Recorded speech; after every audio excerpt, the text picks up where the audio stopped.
Very good morning to everyone. Today we are going to discuss about the topic of associative memory and its types.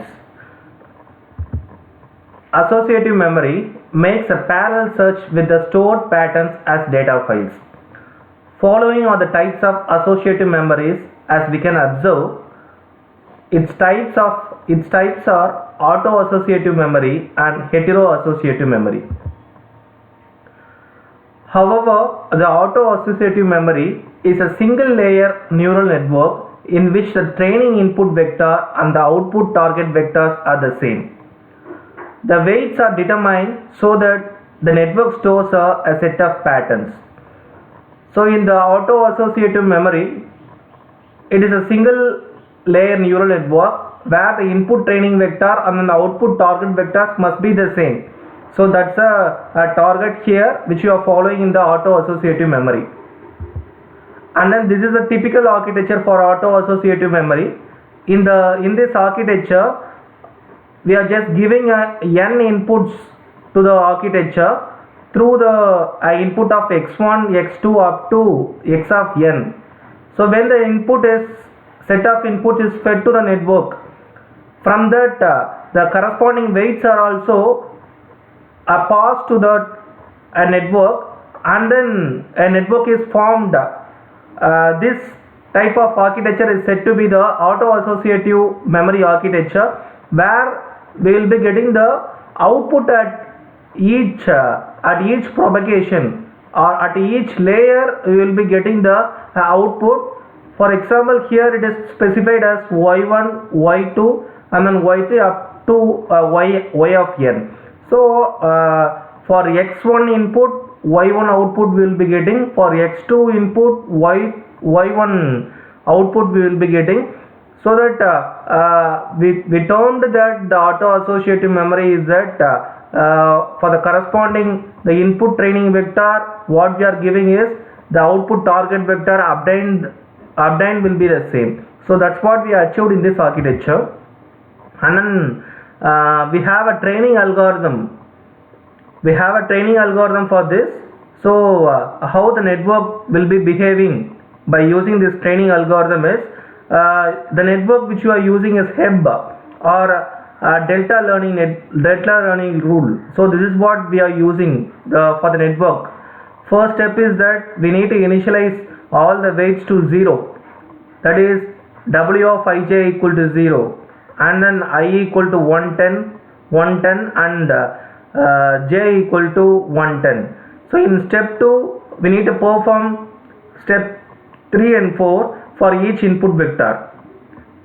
In step 3 we need to activate each input as follows, that is x of I equal to s of I equal to 1 to n, and in step 4 activate each output unit as follows, y of j equal to s of j, where j ranges from 1 to n.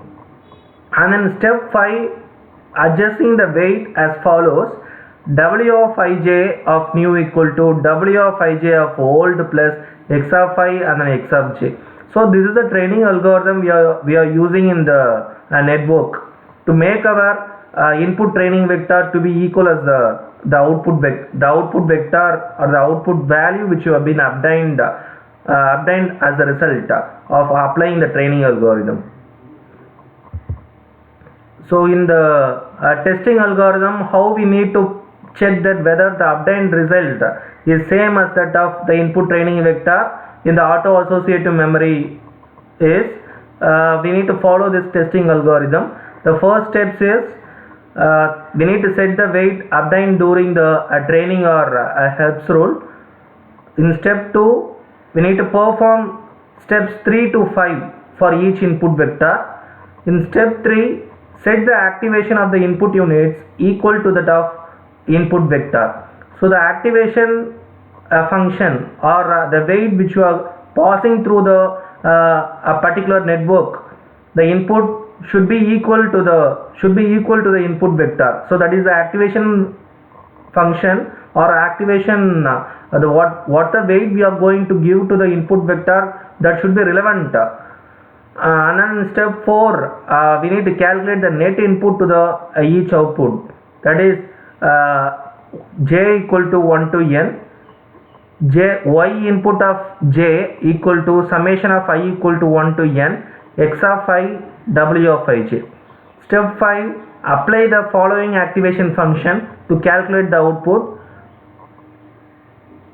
Y of j equal to function of y input of j, which belongs to +1 if y input of j is greater than 0 and -1 if y input of j is less than or equal to 0.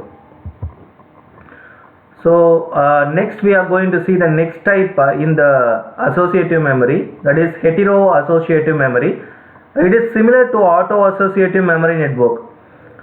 This is also a single layer neural network. However, in the network, the input training vector and the output target vectors are not the same.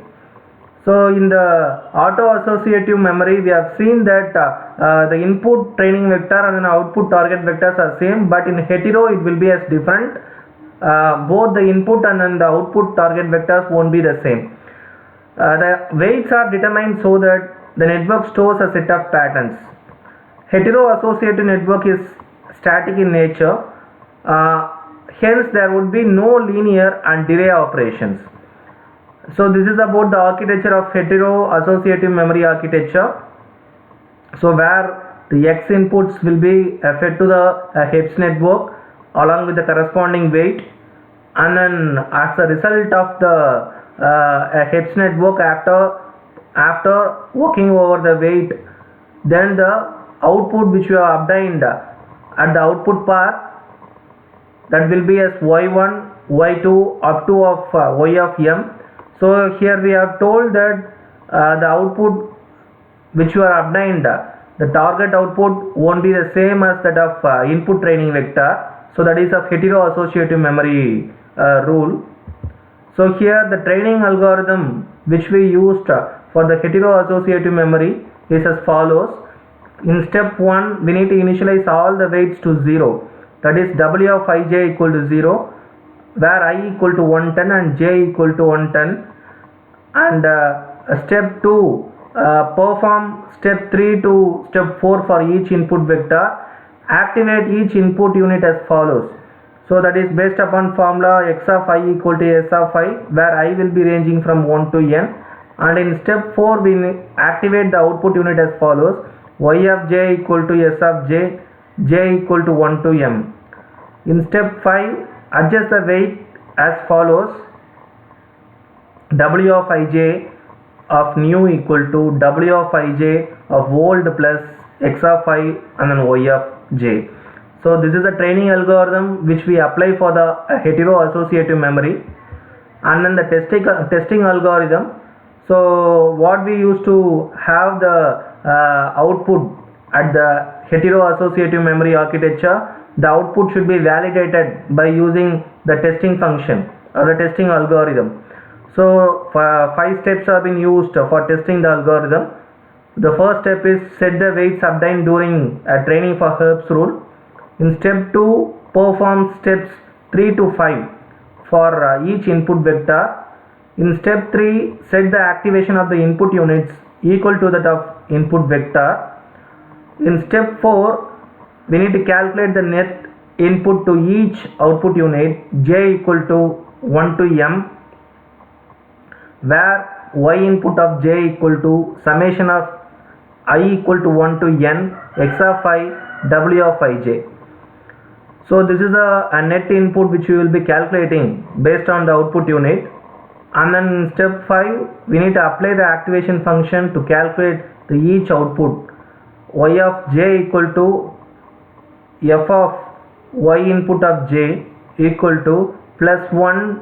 We will be obtaining the result if your y input of j should be greater than 0, and the function will be returning 0 if y input of j equal to 0, and -1 if y input of j is less than 0.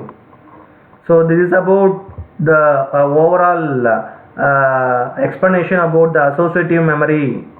In that we have seen about auto-associative and hetero-associative, its architectures and working principles, training algorithms, and then the testing algorithms. I hope you have been understood about all the concepts. Thank you.